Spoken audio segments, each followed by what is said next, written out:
Farmer Reacts. I ain't gotta maintain my image in person, cause I am the same guy. I ain't walking in your shoes, but I do stand beside them. Another story on the news, talking about how another cop shot him. What's the world really come? Yo, what's up, people? This is Farmer Reacts, episode number 1. And I'm just going to talk about a podcast that I've been listening to for a while now, named the PBD Podcast, Patrick Bet David. He's a very successful entrepreneur, Iranian immigrant, and a very interesting political guy. He recently had Reza Aslan on, who is a very smart guy and a very well-informed guy.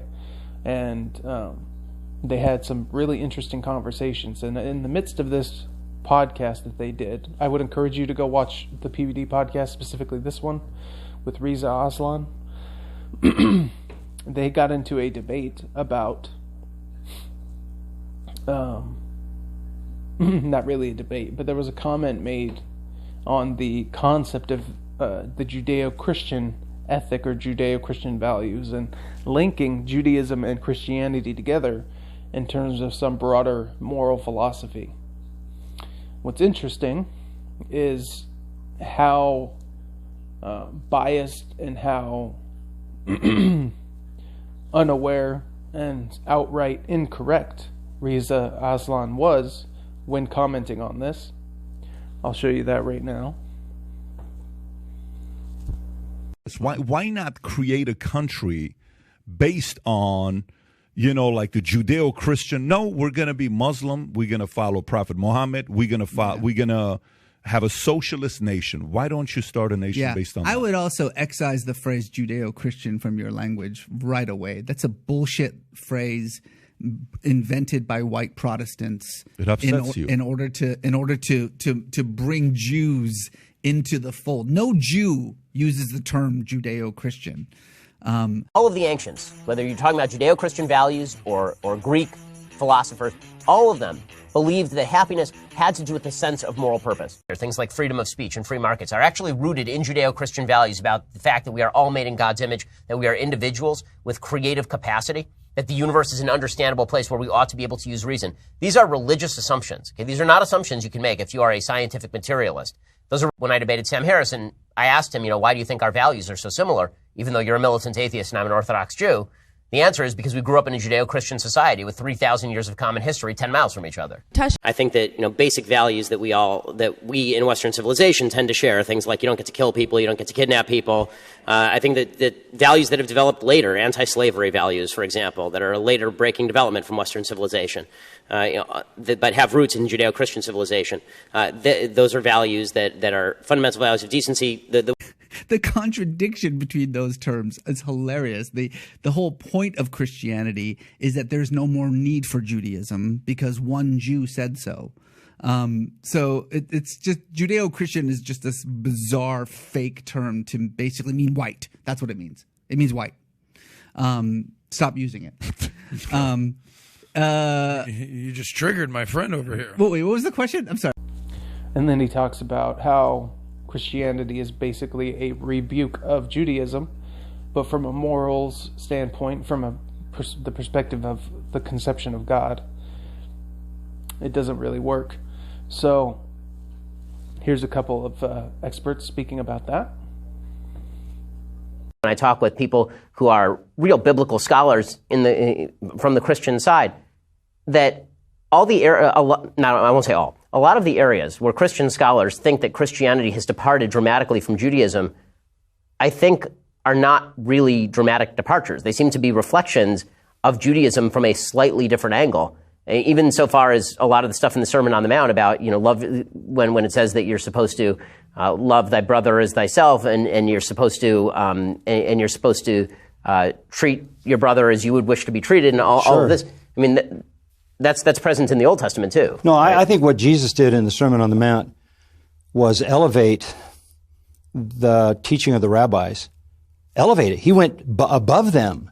He said, well, you've been told you shouldn't commit adultery. I'm telling you, if you look at a woman to lust after her, you've committed adultery in your heart. He got to the heart of the law. They were content with the practical application of the law. He was not content with that. So I would say that Jesus was the purest Jew that ever lived because he understood the elevation of the law to the heart and the soul.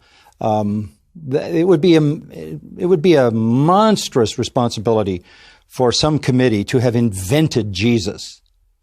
When you hear even the people in his time saying, never a man spoke like this man, that he is a person that doesn't seem to have been a product of human invention.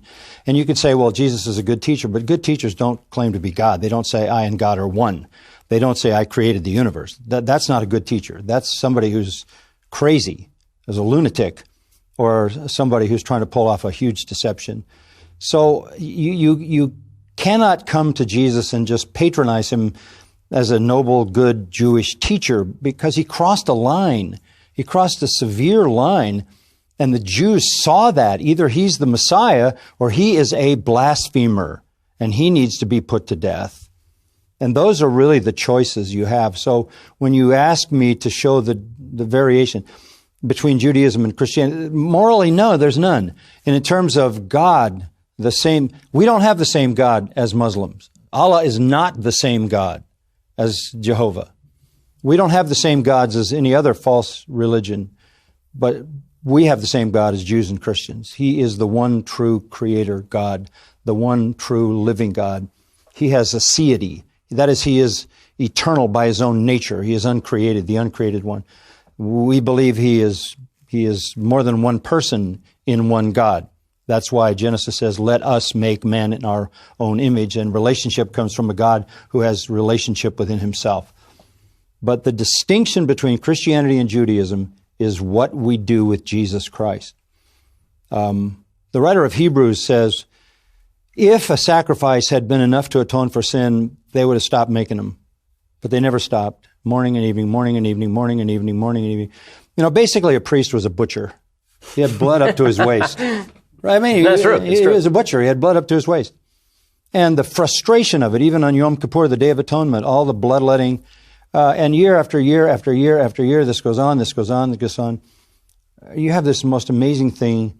You come to the death of Jesus Christ, and at the death of Christ, the veil in the temple is rent from top to bottom. The Holy of Holies is thrown open. Wow, that's a statement from God, because it couldn't have been ripped by men from the top down. The way to God is open. There's no more barriers because a suitable sacrifice has been found. This is the Lamb of God.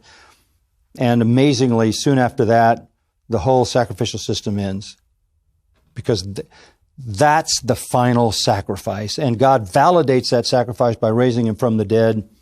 The resurrection is a provable historical fact. So I think that's the issue. It's what do you do with Jesus? So what does this show us? This shows us that there's a lot of continuity in the value systems of the Jews and of the Christians, and the byproducts of our worldview are align very well, and Reza Aslan is not a all-knowing, omniscient genius.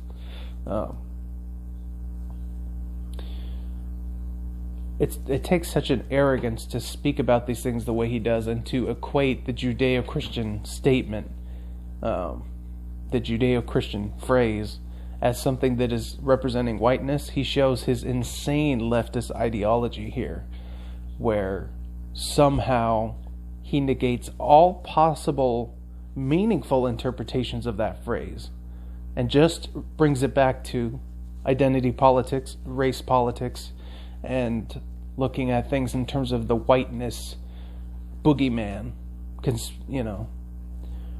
not so much conspiracy theory, because white supremacy was a movement and a belief system and has an imprint, fingerprints left all over the way in which we have been taught in our education system and our history. And so I'm not going to say that it's without merit, the point he's trying to make, but the point that he does make is about 2 or 3 steps removed from the reasonable point that he could be trying to make. And at the end of the day, to say that the Judeo-Christian value system is just about whiteness is racist to begin with. You're negating a bunch of people of color that believe in that system. But moreover, it's a reflection of the insane leftist ideology that is consuming even some of the most brilliant minds on the left, such as this man. I don't have much else to say on the matter. I wish you all the best. God bless. Peace.